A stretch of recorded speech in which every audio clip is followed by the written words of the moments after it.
The year is 1849. The house stands silent on Britannia Street, shutters sealed, air thick with heat and rot. Inside, a dying man writes a confession he'll never sign. Ink trembles across the page as thunder cracks over New Orleans. He was part of it. They all were. Judges, merchants, priests, men who smiled at church on Sunday and dined with ghosts by night. They called it charity. But he knows the truth. It wasn't charity. It was commerce. Lives rewritten, names erased, innocence converted into property and respectability. Outside, the river drags its secrets toward the Gulf. He hears their voices, boys he once saw vanish through that brass-plated door marked Maison de Grace. They were told they were orphans. They were told they were saved. He closes his eyes. The ink bleeds. Somewhere beneath the city, history waits to surface, because sin leaves ledgers, and ledgers never forget. If that opening made your pulse tighten, stay with us. We're about to open a sealed archive, a story of brotherhood, betrayal, and redemption buried beneath the polite lies of 19th century America. Subscribe, share, and step inside the dark corridors of the House of Purchased Sons, where every name was sold, every memory manufactured, and every man paid the price. The rain hit the iron gates like hammer blows. The house beyond them breathed rot and memory. He stood there, coat soaked, jaw clenched, staring at the brass plate half buried in green patina, Maison de Grace, the name he'd seen in the sealed ledger. He had followed the trail for months through burned archives and silent courthouses. Each page had led to another man's guilt. Each signature had carried a trace of shame disguised as good intention. Tonight, the trail ended where it began, in the house that made ghosts out of living boys. The air smelled of dust and thunder. Lightning flared against the shuttered windows, illuminating the past in broken flashes. He tightened his grip on the ledger under his arm. It was his brother's handwriting on the final page, a neat signature under the heading Acquisitions, 1838. He remembered his brother's hands, calloused from years of work, trembling the night he disappeared. The memory returned with precision, the candlelight, the sound of the door closing, the silence that followed. He had thought his brother ran from debt or shame. Now he knew it had been something worse. Inside, the house still breathed. Floorboards expanded and contracted like tired lungs. The wallpaper peeled in strips, curling like tongues that once whispered secrets. He could almost hear them. The soft recitations of lessons drilled into young minds, the discipline, the erasure of truth. The first room held a desk, overturned and warped with age. Papers littered the floor, soaked by decades of humidity. He crouched, tracing the faded ink on a fragment of parchment. Purchased, adjusted, perfected. Words that could only belong to men who believed they could reforge the human soul. He opened the ledger and compared the writing. It matched perfectly. His brother's hand, careful, methodical, the same man who once copied psalms for comfort, now cataloging other men's sins. The realization cut deeper than any blade. The clock in the hall struck midnight, its gears ground against time like bones. He turned toward the sound and followed it, boots echoing through empty corridors. Each step brought him closer to the heart of what had been done here, and to the truth of his own bloodline. He entered a long gallery lined with portraits. Men in dark suits stared down with practiced indifference. Their painted eyes glimmered in the flicker of his lantern. They looked familiar. Judges, brokers, priests. Men who had sworn allegiance to decency and profit in equal measure. He stopped at one portrait, a young man with the same eyes as his own. Beneath it, a brass plate read, Elias Caro, Director of Finishing, 1837, his brother. The breath caught in his chest like a stone. He had found him, immortalized not as victim, but as architect. The ledger slipped from his hand. It hit the floor with a dull thud. The pages fanned open to a column labeled Conversions. Beneath the heading, the entries formed a litany: names, ages, sums, destinations. Each boy had been rebranded, refashioned, renamed. Every name carried a price. He picked up the book and turned to the final entry.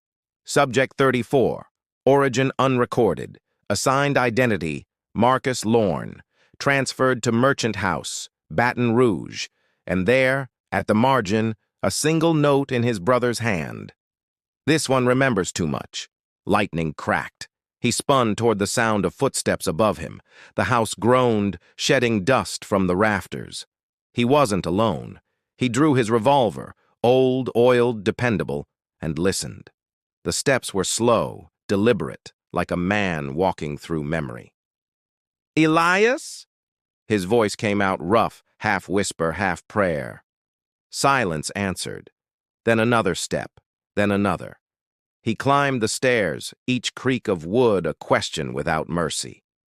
At the landing, a single door waited, closed, bolted from the inside. The smell of mildew and candle wax leaked from its seams. He pressed his ear to it, breathing, steady, measured, male. He kicked it open. Inside sat an old man in a wooden chair, the light of a single lantern spilling across his face. His beard was white, but his eyes, the same blue as the portrait downstairs, were unmistakable. Elias Caro. Alive. "You shouldn't have come here," Elias said. His voice was tired, not surprised. "Some stories survive because no one tells them. You wrote this," he said, slamming the ledger on the table. "You recorded every name, every boy, every sale." Elias nodded. "Someone had to." He gestured toward the room. Shelves lined with files, each tagged, numbered, sealed. "They called it the finisher's ledger. I called it inventory." He wanted to strike him, to demand why. But Elias was already talking, eyes fixed on some memory far beyond the room. "We thought we were saving them, giving them new lives, names clean enough to survive. You think the world cared who they were before? You sold them." "We rebranded them," Elias said quietly. "We made them fit into a world that only recognized worth on paper. Without us, they'd have been erased differently. By labor, by hunger, by chains. We gave them survival, even if it wasn't truth." The logic was twisted but calm, as if justification had long since hardened into doctrine. The younger brother stepped closer, his hands shaking. "And what about the ones who remembered?" Elias's jaw tightened. "Memory was a liability. We had to teach them to forget. Some resisted, we corrected them. By locking them in cells?" Elias's gaze flickered. "Better confinement than annihilation." He exhaled. "You don't understand, Nathan. The system wasn't mine. It was the city's. I just kept the records." Nathan's breath came sharp. The name, unspoken for decades, hit like a bullet. "You kept the records. That's your defense?" "It's my confession," Elias whispered. Nathan lifted the lantern and scanned the room. The files glowed like tombstones. Each folder carried a number burned into its spine. He opened one. Inside was a photograph of a boy, 12, maybe 13, dressed in clean linen, expression blank. On the back, loyal, silent, adaptable. The rain thickened against the shutters. "How many?" Nathan asked. 34. "And where are they now?" Elias didn't answer. He looked toward the corner of the room where a small trunk sat half hidden under dust. Nathan kicked it open. Inside lay more ledgers, bound in leather, filled with lists. Not just names, but transactions, dates, payments, destinations. Elias spoke softly, almost tenderly. "They're men now, businessmen, officers, some with sons of their own. The world forgot where they came from. That was the point." Nathan stared at him, rage and pity colliding. "You made them ghosts. I made them citizens." A sound broke through the rain, a metallic scrape from below. Nathan raised the revolver again. "Who else is here?" "No one," Elias said, but his tone betrayed him. "Not anyone you'd call alive." Nathan descended the stairs. The scraping grew louder, rhythmic, deliberate. He followed it to a door beneath the staircase, small, half-rotted. He kicked it open. The stench hit him first. Then the sight. A narrow tunnel extended under the house, lined with shelves of ledgers and iron boxes. And at the far end, a figure sat against the wall, skeletal, unmoving, clutching another ledger to his chest. He approached cautiously, lantern light trembling. The figure was mummified by time, skin drawn tight against bone. The ledger in its grip bore a different seal. Accounts receivable, Maison de Grès. He pried it free. The pages crackled. Inside, the handwriting wasn't Elias's. It was his own, or at least a perfect imitation. The ink, the stroke, the style. "No," he whispered. "This isn't possible." From behind him, Elias's voice drifted down the tunnel. "Every man here contributed, Nathan. Some just forgot sooner than others." Nathan turned, fury flooding through him. "You forged my hand." Elias stepped into the light, calm. "You wrote those words once. You just don't remember. They took everything from us, too. Our memories, our innocence, our choice." The words lodged deep, like splinters of truth. The ledger in Nathan's hands trembled. "Then what am I now?" Elias smiled faintly. "What they made us both, finishers of the forgotten." Nathan looked around at the ledgers stacked like coffins. He saw not records, but graves. His own history buried among them. He wanted to burn it all, to end the cycle. But the rain outside had turned to thunder, and the storm made fire impossible. Elias stepped closer. "You can't destroy the system by burning paper. It lives in the names those men carry, in their sons, in their bloodlines. You'd have to burn the whole city." Nathan lifted the revolver. "Then I'll start here." Elias didn't flinch. "You'll only erase another truth." For a long moment, neither moved. Then thunder cracked overhead, and Nathan pulled the trigger. The sound rolled through the tunnels like judgment. Elias fell without a word, his ledger slipping from his grasp. Nathan stared at his brother's body. The rain above seemed to falter. He dropped the revolver, knelt, and opened the fallen book. Inside, a single line waited, written in Elias's final hand. "He who ends the lie inherits it." Nathan closed the book, stood, and climbed back into the house. Dawn was breaking over New Orleans, bleeding pale light through shattered windows. He looked once more at the portraits, the ledgers, the dust. Then he struck a match. The flame caught on paper, on memory, on everything his brother had built. The fire climbed quickly, hungry for confession. Outside, the rain stopped. The city stirred, unaware that one of its darkest houses was burning itself clean. Nathan walked away without looking back. He carried nothing but the single ledger tucked under his arm, the one that still bore his brother's name.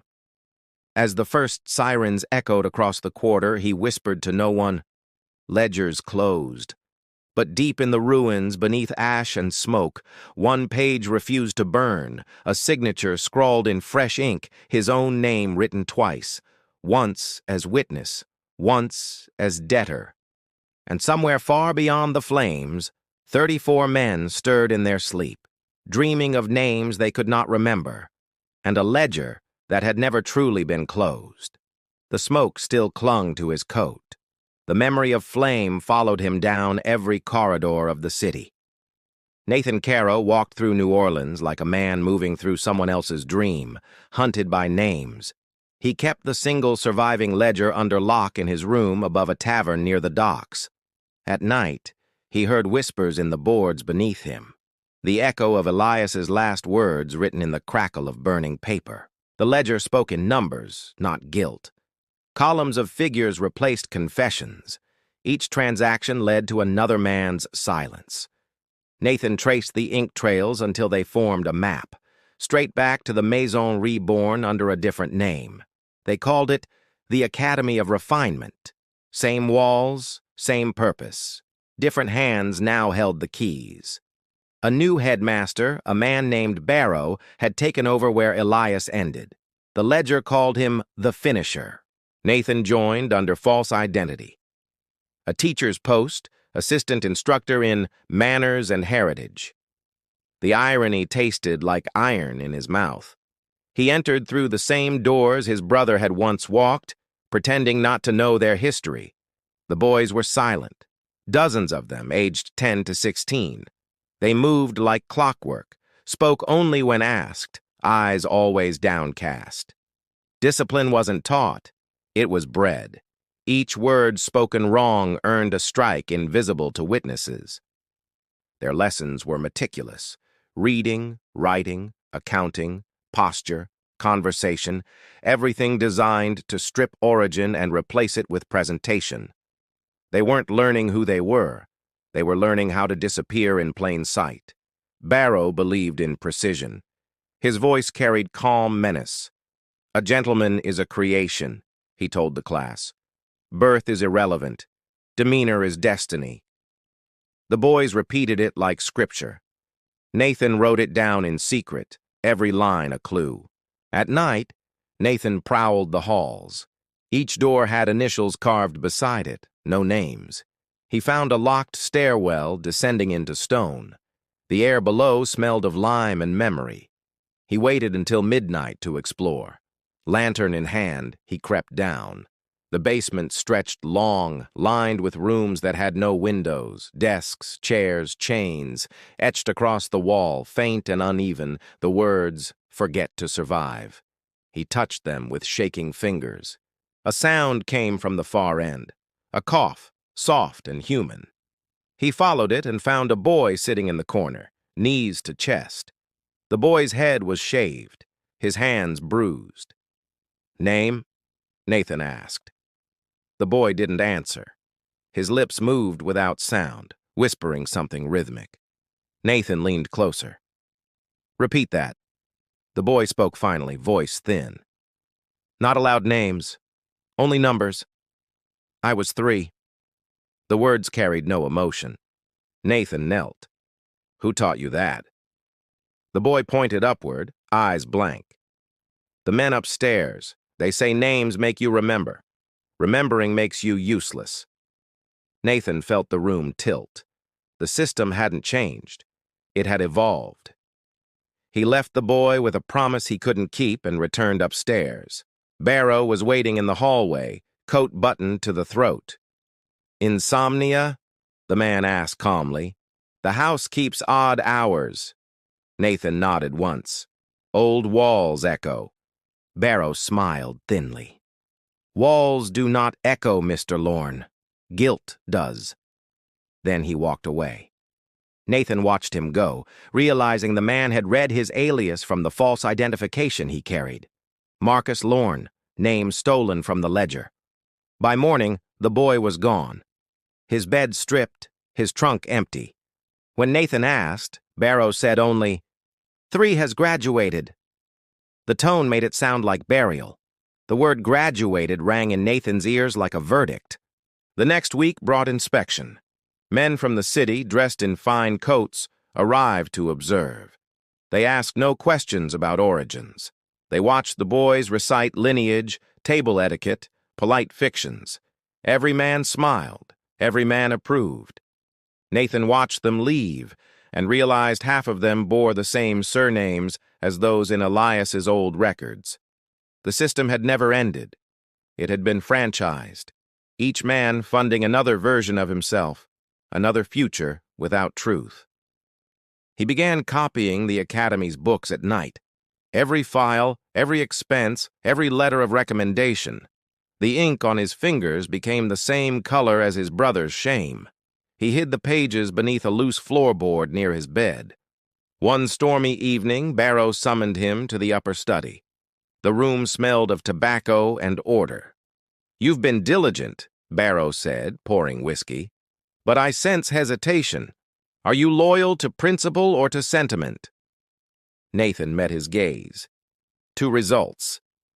Barrow nodded approvingly. "Good. Sentiment built the old house and sentiment destroyed it. I require men who understand balance, silence over sympathy." The drink burned down Nathan's throat like a confession. Later that night, a senior instructor found him copying ledgers. The man's name was Finch, his expression brittle. "You shouldn't see those," Finch whispered. "We're not meant to know where they go." Nathan asked, "You mean the boys?" Finch nodded once. "They leave in suits, not chains. But they're never seen again. Their names are sold before they walk out the door." His voice cracked. "We tell ourselves they become better men, but no man survives without truth." Days passed in haze. The academy's bells marked time like a punishment. Nathan taught conversation, etiquette, obedience. The boys learned quickly, too quickly. When he asked about home, they recited the same fabricated cities, the same convenient tragedies. One afternoon, during inspection, a boy fainted mid-recital. His sleeve tore as he fell, revealing scarred letters branded into his wrist. "I am no one." Barrow dragged him away before anyone could react. The class resumed in silence. Nathan followed the sound of footsteps into the forbidden wing. Behind the locked door, he found a small room. On the floor, chalk lines marked posture drills. Against the wall hung portraits of past students, all identical in pose. At the center stood a mirror, tall and cracked, etched into its frame. Reflection is a lesson in obedience. Nathan stared at his own image, unshaven, hollow-eyed, a man half swallowed by lies. Behind him, Barrow's reflection appeared first. "You've seen too much," Barrow said quietly. "Curiosity ruins purpose." Nathan turned, revolver raised. "Purpose built graves," he said. Barrow stepped closer. "Purpose built civilization." The argument hung between them, two truths refusing to reconcile. A bell rang overhead. Panic spread through the corridors. Smoke drifted down. The building had caught fire from an unattended lantern. Barrow's eyes narrowed. "Your work, Mr. Lorne?" Nathan said nothing. He had spilled oil hours ago. Barrow lunged. The revolver fired. The bullet struck the mirror, not flesh. Glass exploded, shards catching flame. Nathan shoved past him, racing for the basement where the records were stored. The heat thickened. The air screamed. He reached the lower vault and began pulling files, stuffing them into a satchel. The walls roared like beasts. Boys shouted upstairs, their discipline dissolving into terror. The academy was collapsing under truth it could no longer contain. Barrow appeared at the doorway, bleeding from a cut above his brow. "You'll die with it," he said. Nathan lifted the revolver again. "Maybe. But at least I'll die knowing who I am." He fired once more. The fire answered louder. When the sun rose, the academy was ash. The papers Nathan carried were half burned, half legible. But among them, one page survived untouched, a new ledger bearing fresh handwriting at the bottom. Director, Nathan Caro. He stared at it, realization dawning. In destroying the house, he had inherited its name. Systems didn't end with fire. They evolved with survivors. He dropped the paper into the river and watched it vanish. Behind him, the city awakened, indifferent. The docks bustled, men traded, shouted, bargained, commerce resuming over ashes. Nathan walked into the crowd, faceless among them, carrying memory like a curse. That night, lightning split the sky again. He sat by the river, ledger ash beneath his fingernails, whispering Elias's final line.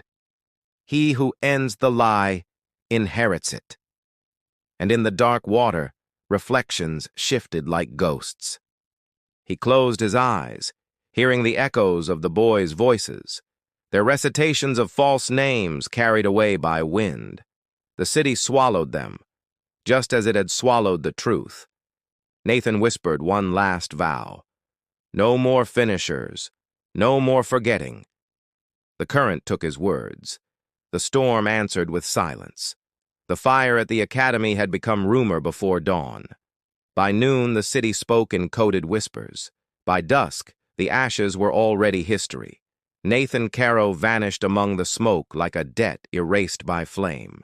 He fled north through river towns that didn't care for names. Men paid in coin, not questions.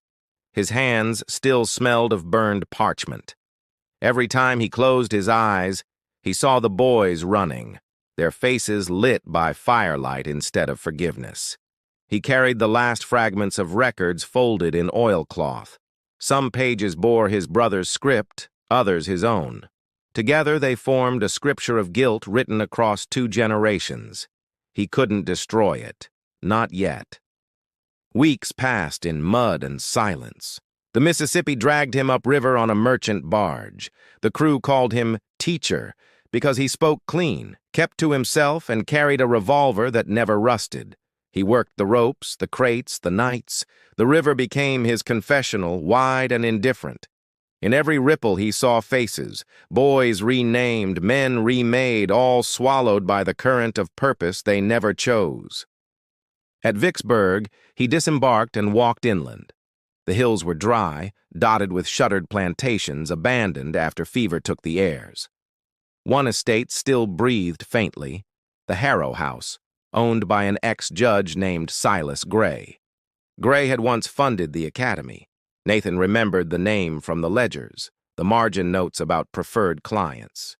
He needed answers, and the old man's wealth had always depended on silence. He approached the gate at dusk. A servant, old, thin, expression carved from stone, opened it without a word. Inside, the house smelled of leather and rum, the scent of men who believed time owed them respect. Gray sat by the fireplace, cane resting against his knee. "You've come about the fire," he said before Nathan could speak. "Word travels quick when old ghosts burn." His voice was slow, measured, precise like courtroom language. Nathan nodded. "You helped build it." "I helped civilize it," Gray replied. "Elias promised structure. He delivered control. Society needs both." His gaze flicked to Nathan's satchel. "You brought the remains, I see." Nathan set the folded papers on the table. "You funded erasure." Gray smiled faintly. "I funded order, boys with no past needed futures. We gave them shapes to fill." He leaned forward, voice low. "You can't build a nation from chaos." "You built it from lies," Nathan said. Gray's eyes sharpened. "Truth doesn't civilize, son. It destroys. Every empire is founded on selective memory." Nathan reached into the satchel and dropped one ledger page onto the table. It bore Gray's own signature approving an identity allocation. The old man studied it without flinching. "Evidence dies when witnesses refuse to breathe," he murmured. "I'm still breathing," Nathan said. Gray chuckled. "Not for long if you keep talking." From the corner, shadows, stepped 2 men, bodyguards, dressed like undertakers. Their eyes reflected the fire's orange light. Nathan kept his tone calm. "You going to kill another truth, Judge?" Gray sighed. "You mistake murder for maintenance." He gestured lazily. "Remove him, quietly." The first man reached for Nathan's shoulder. The revolver flashed once. The second man hesitated, then lunged. 2 shots later, silence reigned again, heavy and absolute. Gray didn't move. "That ledger will outlive you, boy. Burn it, and another will rise. This machine feeds itself." Nathan reloaded slowly.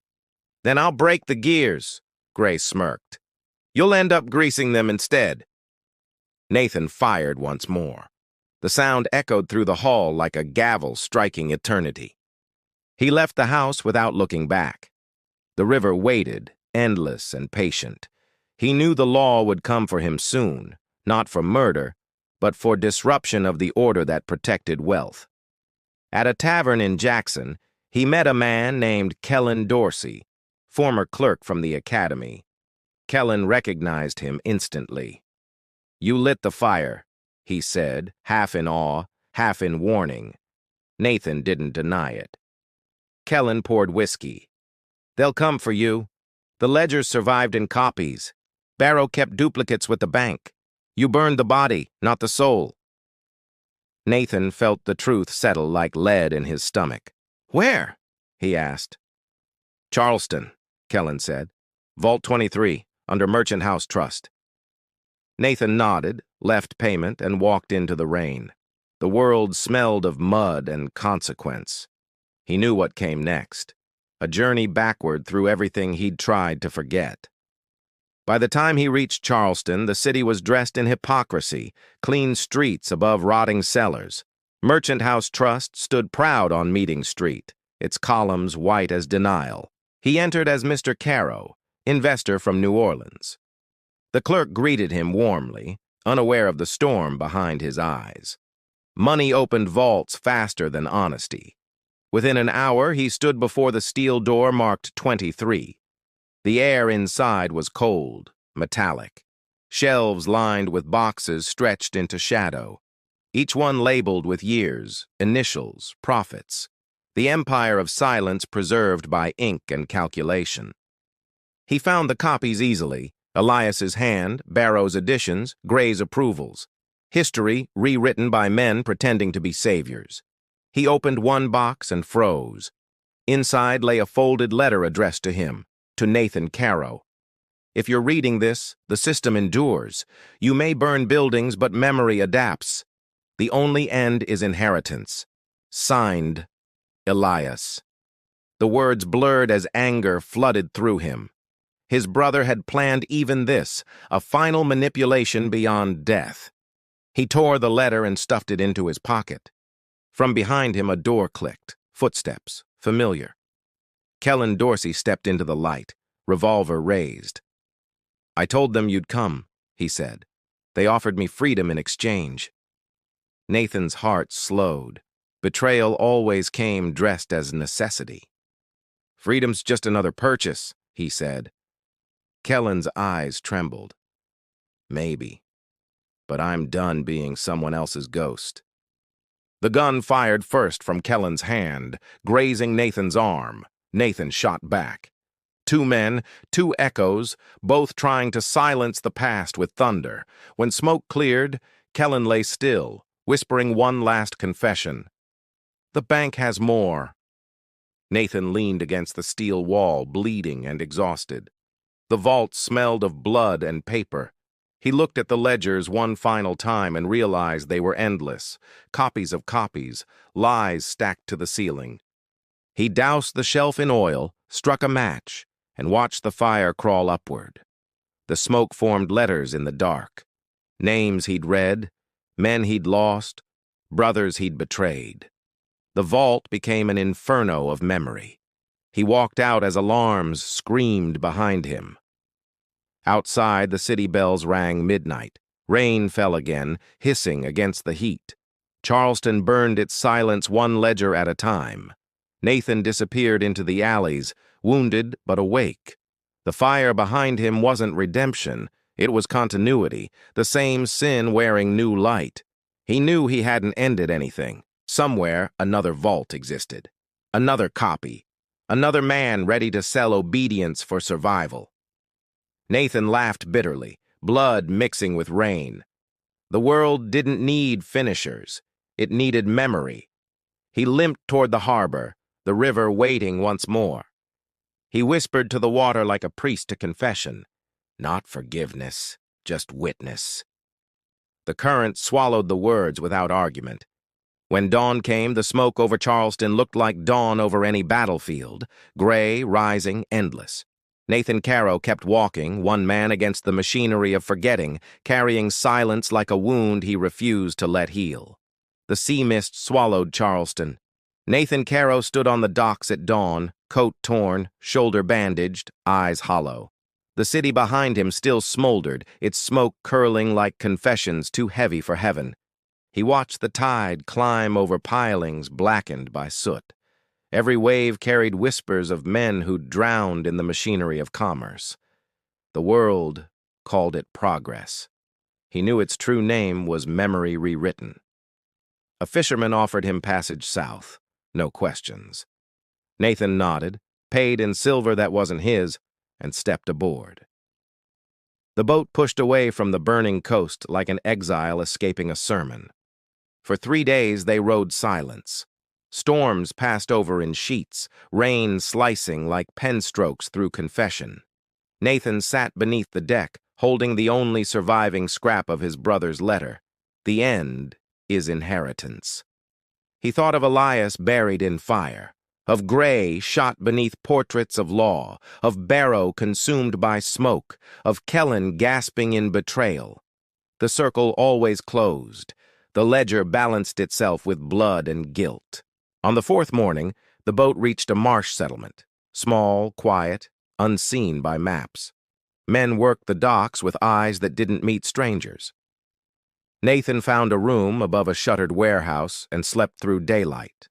When he woke, night had returned. The room smelled of salt and mildew. On the table lay his revolver, cleaned by hands not his own.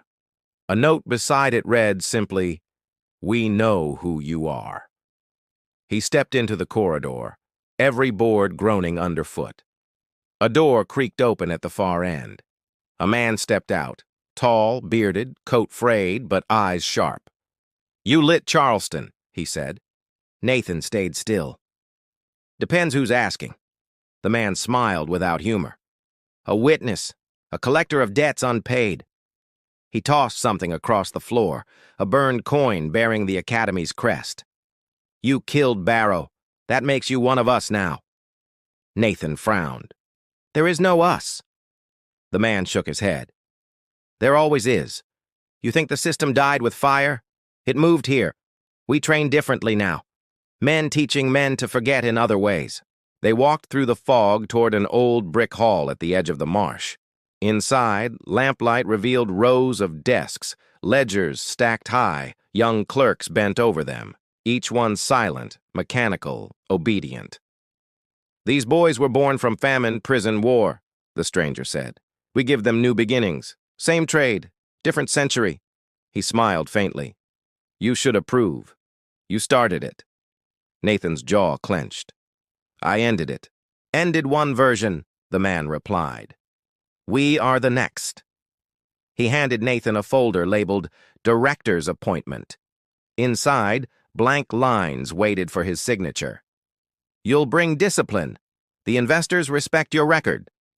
Nathan looked at the paper, saw his name already written faintly beneath the surface, ink ghosted as if the future had pre-written him.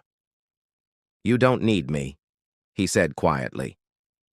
"You need legitimacy." The man shrugged. Same thing. Nathan's hand hovered over the page. For years he'd chased truth through fire and ruin. Maybe the only truth left was that no one escaped inheritance. He signed the paper slowly, each letter a betrayal. "Good," the man said. "The world forgets fast. You'll help shape what it remembers." He left Nathan alone in the hall, surrounded by the scratching of pens and the smell of ink like old blood. Hours passed. The clerks worked without pause. Nathan walked among them, watching how perfectly they moved.